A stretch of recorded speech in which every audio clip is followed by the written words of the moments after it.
حبیبہ الکریم ان اللہ وملائکتہ یصلون علی النبی یا ایھا الذین آمنوا صلوا علیہ وسلموا تسلیما۔ حاضرین کرام، معزز سامعین، ارشاد خداوندی ہو رہا ہے کہ وَإِن مِّنْ أَهْلِ الْكِتَابِ إِلَّا لَيُؤْمِنَنَّ بِهِ قبل موتہ۔ نہیں ہے کوئی اہل کتاب یہود و نصارہ مگر یہ کہ وہ سب کے سب ایمان لائیں گے عیسیٰ علیہ السلام پر اپنے مرنے سے پہلے، یا عیسیٰ علیہ السلام کے دنیا میں آ کر دنیا سے پردہ فرمانے سے پہلے سب اہل کتاب عیسیٰ علیہ السلام پر ایمان لے آئیں گے، اور قیامت کے دن اللہ تعالیٰ یوم القیامت یکون علیہم شہیدا کہ اللہ تبارک تعالیٰ ان پر گواہ بنائے گا۔ عیسیٰ علیہ السلام تمام اہل کتاب پر گواہ بنیں گے کہ کن لوگوں نے ان کی بات کو سنا، کنہوں نے ان کو جھٹلایا، کون انکار کیے۔ اب یہ آیت اور اس کا مفہوم حضرت عیسیٰ علیہ السلام کے دنیا میں آنے کے بعد جب دوبارہ تشریف لائیں گے، جیسا کہ سابقہ درس میں بیان کیا گیا تھا، عیسیٰ علیہ السلام کو اللہ تبارک و تعالیٰ نے اپنے قدرت کاملہ سے اوپر آسمانوں پر اٹھا لیا تھا، اور وہیں پر آپ زندہ ہیں، اور روایتوں میں آتا ہے کہ آپ چوتھے آسمان پر ہیں، اور عیسائیوں نے یہ سمجھا تھا کہ ہم عیسیٰ علیہ السلام کو سولی دے چکے ہیں، وہ ختم ہو چکے ہیں۔ اللہ تعالیٰ نے آپ کو محفوظ آسمانوں پر اٹھا لیا، اب آپ قیامت سے پہلے دنیا میں تشریف لائیں گے، اور بحیثیت امت محمدی صلی اللہ علیہ وسلم حضور کی امت بھی بن کر تشریف لائیں گے، اور اس وقت جتنے بھی اہل کتاب ہیں، یہود، عیسائی، یہ سب کے سب آپ پر ایمان لائیں گے، اور یہاں تک روایتوں میں آتا ہے کہ اس وقت کوئی بھی غیر مسلم نہیں رہے گا، سب مسلمان رہیں گے، سب اسلام کے ماننے والے، سب کلمہ گو رہیں گے، اسلام کا بول بالا ہوگا۔ حضرت عیسیٰ علیہ السلام آسمانی دنیا سے تشریف لائیں گے تو چادریں زیب تن کیے ہوئے، اور ایسا محسوس ہوگا کہ آپ کے سر مبارک سے، بال مبارک سے پانی کے قطرے ٹپک رہے ہیں، ابھی ابھی غسل کر کے وہاں سے تشریف لا رہے ہیں، اور دنیا میں تشریف لائیں گے، اور بیت المقدس یا دمشق کی جامع مسجد میں آ کر وہاں تشریف لائیں گے، اور امام مہدی علیہ السلام بھی اس وقت جلوہ افروز ہوں گے، ان کی ولادت بھی ہو چکی ہوگی، وہ آپ عیسیٰ علیہ السلام کی تصدیق کریں گے اور سب سے ان کا تعارف کروائیں گے، اور اسی بات کا اس آیت مبارکہ میں ذکر کیا جا رہا ہے کہ اس وقت جب جتنے بھی روئے زمین پر مسلمان تو جو ہے وہ تو مان نہیں لیں گے، اہل کتاب یعنی یہود اور عیسائی بھی آپ پر ایمان لے آئیں گے۔ تو اب کوئی اگر یہ کہے کہ آج بھی تو عیسیٰ علیہ السلام پر وہ ایمان لاتے ہیں عیسائی، تو علماء فرماتے ہیں کہ آج کا ان کا ایمان یہ ناقابل قبول ہے، کیونکہ وہ مانتے ہیں تو کس بنیاد پر کہ اللہ کا بیٹا ہے، وہ بھی معبود میں ان کو شامل کرتے ہیں، بیوی مریم کو اللہ کی بیوی کہتے ہیں،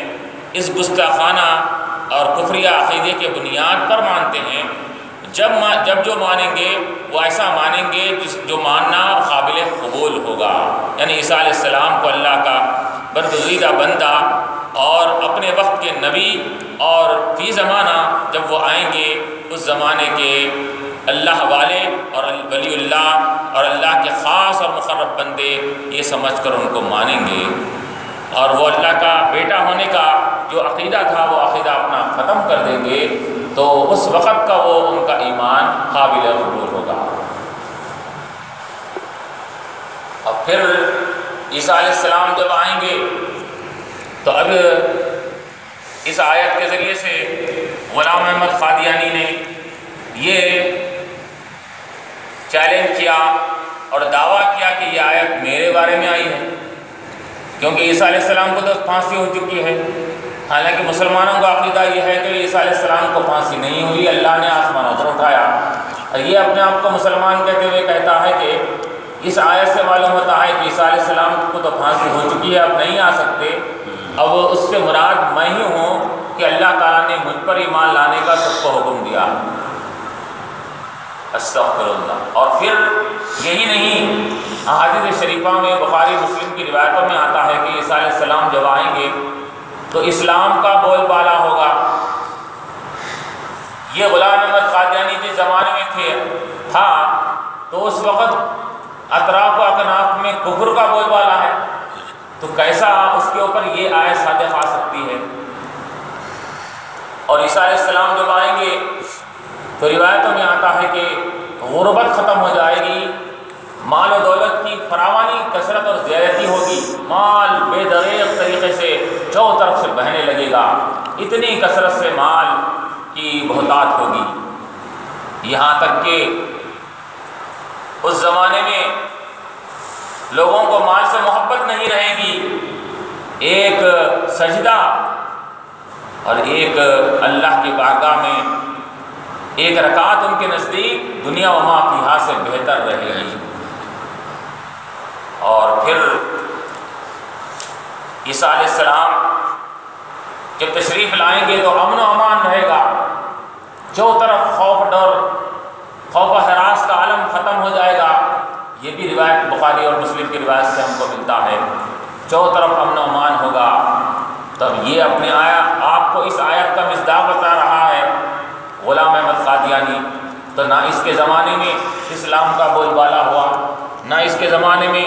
مال و دولت کی زیادتی ہوئی کہ ہر کوئی اللہ کی راہ میں خیرات کر رہا ہے، نہ کوئی غربت ختم ہوئی، فقر و فاقہ ختم نہیں ہوا، امن و امان عیسیٰ علیہ السلام کے زمانے میں قائم ہوگا، تو اس کے زمانے میں تو چاروں طرف خوف و ہراس کا عالم تھا۔ تو کس بنیاد پر یہ غلام احمد قادیانی نے اپنے آپ کو اس آیت کا مصداق بتلا رہا ہے، جبکہ اتنا امن و امان ہوگا؟ روایتوں میں آتا ہے کہ وہاں پر شیر، ببر وغیرہ بھی یہ بکریوں کے ساتھ آپس میں مل جل کر چریں گے اور آپس میں ایک دوسرے کے ساتھ رہیں گے۔ یہ شیر کے اوپر یہ اجازت نہیں ہوگی یا اس کی فطرت میں داخل کر دیا جائے گا کہ وہ بکری پر حملہ کر سکے، اتنا امن و امان ہو جائے گا، کوئی کسی سے نہیں ڈرے گا، جانور آپس میں جو ایک دوسرے پر حملہ کرتے ہیں وہ آپس میں ایک دوسرے کے ساتھ رہیں گے مل کر، اتنا امن و امان ہوگا۔ اور پھر حضرت عیسیٰ علیہ السلام حکومت کریں گے 40 برس تک، آ کر اسلامی طرز پر حکومت ہوگی، اسلام کے تمام جو عقیدے ہیں وہ عقیدوں کا احیاء ہوگا، اور عیسائیوں کی جو عقیدہ ہے اس کا خاتمہ ہوگا۔ خنزیر کو آپ ختم کروا دیں گے، چونکہ وہ لوگ خنزیر کا گوشت کھانا جائز اور حلال سمجھتے ہیں، آپ خنزیروں کو ختم کروائیں گے۔ جزیہ، ٹیکسز وغیرہ جو مقرر کیے جاتے ہیں وہ تمام ٹیکسوں کو آپ وضع کر دیں گے، ختم کر دیں گے۔ اور حضرت عیسیٰ علیہ السلام جب اسلامی طرز پر حکومت کریں گے، پھر اس کے بعد انہی کے زمانے میں حدیث شریفہ سے ہم کو ملتا ہے کانا دجال نکلے گا، یاجوج ماجوج انہی کے زمانے میں آئیں گے، یہ بڑے بڑے فتنے ان کے زمانے میں رونما ہوں گے۔ ان تمام فتنوں کا یہ امام مہدی علیہ السلام کے ساتھ مل کر خاتمہ کریں گے، کانا دجال کو بھی ختم کریں گے، یاجوج ماجوج کے فتنے کو بھی ختم کریں گے، اور پھر جب آپ کی حکومت ختم ہوگی، اور جیسا کہ سابقہ درس میں بیان کیا گیا، آپ جب دنیا سے اوپر اٹھائے گئے اس وقت آپ کی شادی نہیں ہوئی تھی، لیکن جب دوبارہ تشریف لائیں گے قیامت سے پہلے تو آپ کی شادی بھی ہوگی، نکاح بھی ہوگا، اور پھر اولاد بھی ہوگی، پھر اس کے بعد آپ دنیا سے پردہ فرمائیں گے، آپ کا انتقال ہوگا تو آپ کو سب لوگ مل کر دفن کریں گے، اور کہاں دفن کیا جائے گا یہ بھی بیان کیا گیا کہ حضور پاک علیہ السلام کے روضہ مبارک میں، مزار مبارک کے قریب میں آپ کو دفن کیا جائے گا۔ یہ تمام چیزیں قیامت سے پہلے ہونے والی بڑی بڑی نشانیوں میں سے یہ نشانیاں ہیں۔ اور پھر عیسیٰ علیہ السلام کے دنیا سے پردہ فرمانے کے بعد جب آہستہ آہستہ لوگ پھر، کیونکہ ان کے زمانے میں تو ہر طرف اسلام یہ پھیلا ہوا ہوگا، لیکن آپ کے وصال کے بعد آہستہ آہستہ جب لوگ پھر کچھ کفر و شرک میں مبتلا ہو جائیں گے، گناہوں میں مبتلا ہو جائیں گے، مختلف مذاہب کو اختیار کر لیں گے، تو آہستہ آہستہ ہوتے ہوتے جب دنیا میں کفر کا یہ بول بالا ہوگا، اسلام اور مسلمان باقی نہیں رہیں گے، تو ایسے وقت میں قیامت قائم ہوگی۔ روایت میں آتا ہے کہ جب کوئی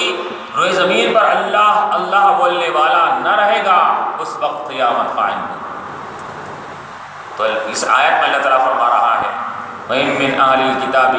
إِلَّا لَيُؤْمِنَنَّ بِهِ قَبْلَ مَوْتِهِ۔ حضرت عیسیٰ علیہ السلام کی وصال سے پہلے تمام اہل کتاب آپ پر ایمان لائیں گے۔ یوم القیامت،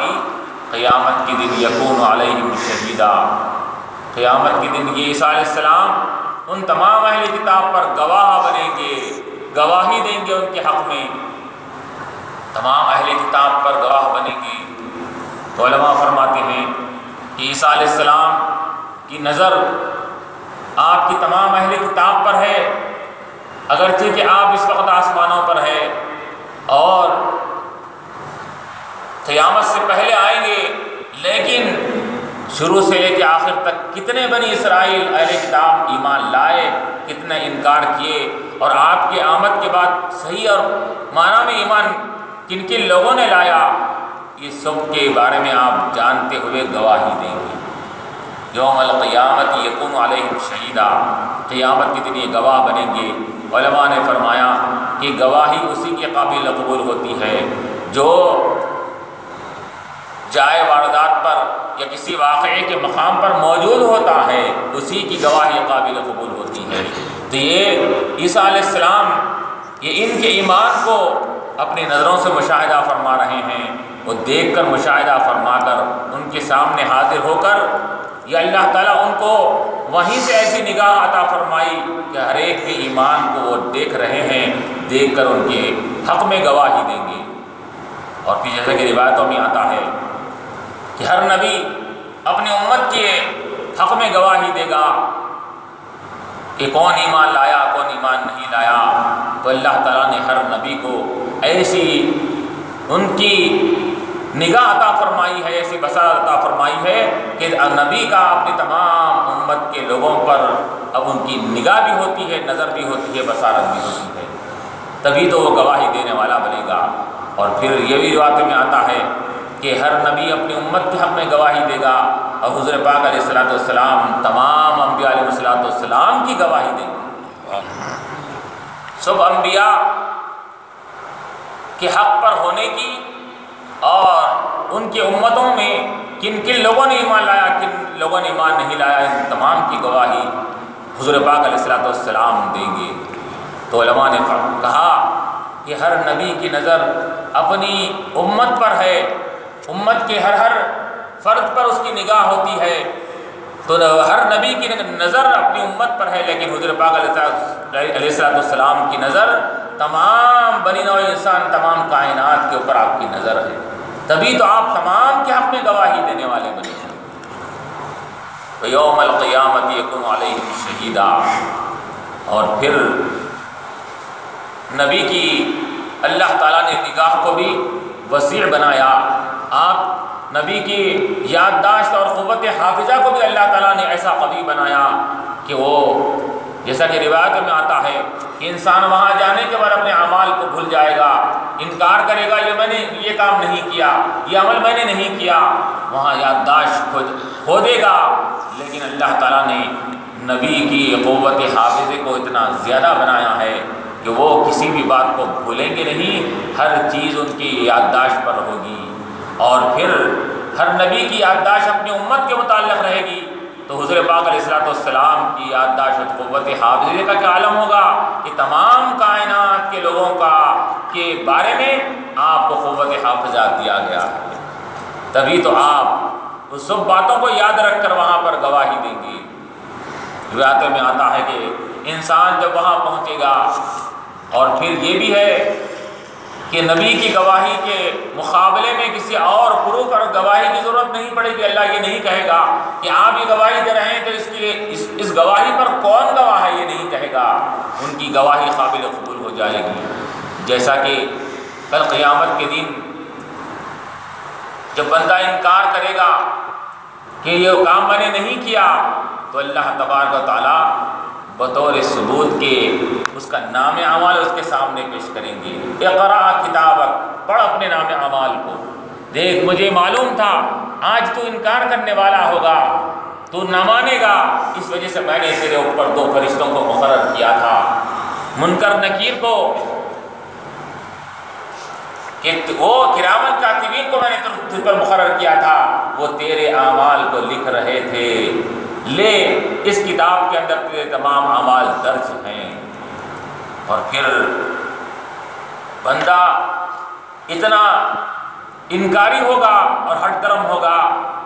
کہ بسا اوقات تو وہ نام اعمال کو بھی نہیں مانے گا، انکار کرے گا، کہے گا کہ یہ میں نے کام نہیں کیا، فرشتوں نے یہ اپنی طرف سے لکھ دیا ہے۔ تو اللہ تعالیٰ فرمائیں گے کیوں میں نہیں مانوں گا یہ ان کی گواہی کو، ان کے لکھنے کو، میرے اپنی ذاتی کوئی گواہی ہوگی تب میں قبول کروں گا۔ تو اللہ تعالیٰ فرمائے گا ٹھیک ہے، ہم تیرے ذات سے گواہی دلوانے لگائیں گے، اور اللہ تبارک و تعالیٰ اس کے منہ پر مہر لگا دیں گے، اس کے ہاتھ پیر تمام اعضاء گواہی دینے لگیں گے۔ ہاتھ کہے گا کہ میرے اس ہاتھ سے یہ کامیں اس نے کیا تھا، پیر سے جہاں چل کر گیا تھا گناہ کے مقامات پر وہ پیر گواہی دیں گے، اس کے تمام کان، آنکھ وغیرہ سب یہ گواہی دیں گے، تب تو اس کے لیے مانے بغیر کوئی چارہ نہیں رہے گا۔ تو جہاں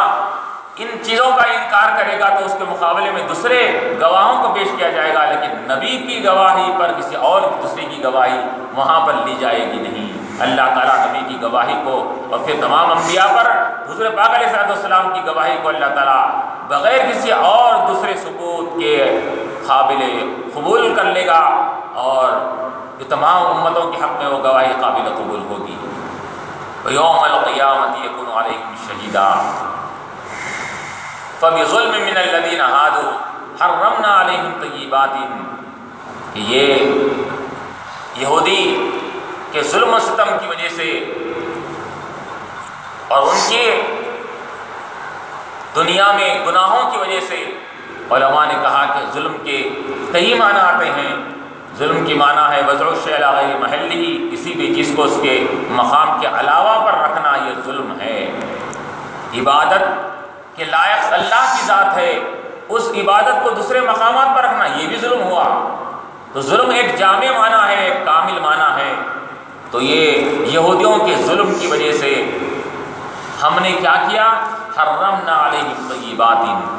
ہم نے ان پر حلال اور پاک چیزوں کو بھی حرام کر دیا۔ احلت لہم، جو پاک چیزیں ان پر حلال پہلے کی گئی تھی، جو ان کی امت میں جو چیزیں حلال تھی، وہ حلال چیزوں کو بھی ہم نے ان کی گناہوں کی وجہ سے، ظلم کی وجہ سے ہم نے حرام کر دیا۔ تو علماء فرماتے ہیں، مفسرین لکھتے ہیں کہ انسان اس کی نافرمانی کی وجہ سے، اس کی سرکشی کی وجہ سے بسا اوقات ایسا بھی ہوتا ہے کہ اللہ تعالیٰ پاک اور حلال چیزوں کو بھی اس پر حرام کر دیتا ہے۔ کہ گناہوں کی نحوست ایسی ہوتی ہے کہ جس کی وجہ سے حلال چیزیں بھی حرام کر دی جاتی ہیں۔ فَبِظُلْمٍ مِّنَ الَّذِينَ هَادُوا حَرَّمْنَا عَلَيْهِمْ طَيِّبَاتٍ أُحِلَّتْ لَهُمْ وَبِصَدِّهِمْ عَن سَبِيلِ اللَّهِ كَثِيرًا۔ اور پھر ان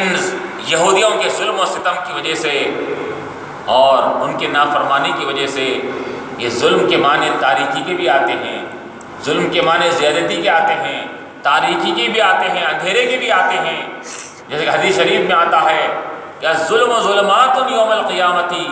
دنیا میں ظلم کرنا کل قیامت میں، خبر میں اور حشر کے ہر مقامات پر تاریکیوں کا ذریعہ بنے گا، سبب بنے گا۔ ایک ظلم کئی ظلمات یعنی تاریکیوں کا اور اندھیروں کا سبب بنے گا۔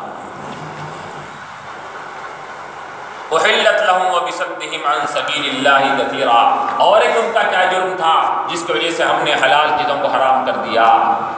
وبصدهم عن سبیل اللہ کثیرا، کہ اللہ کے راستے سے وہ خود بھی رکتے تھے اور لوگوں کو بھی حق راستے سے روکا کرتے تھے،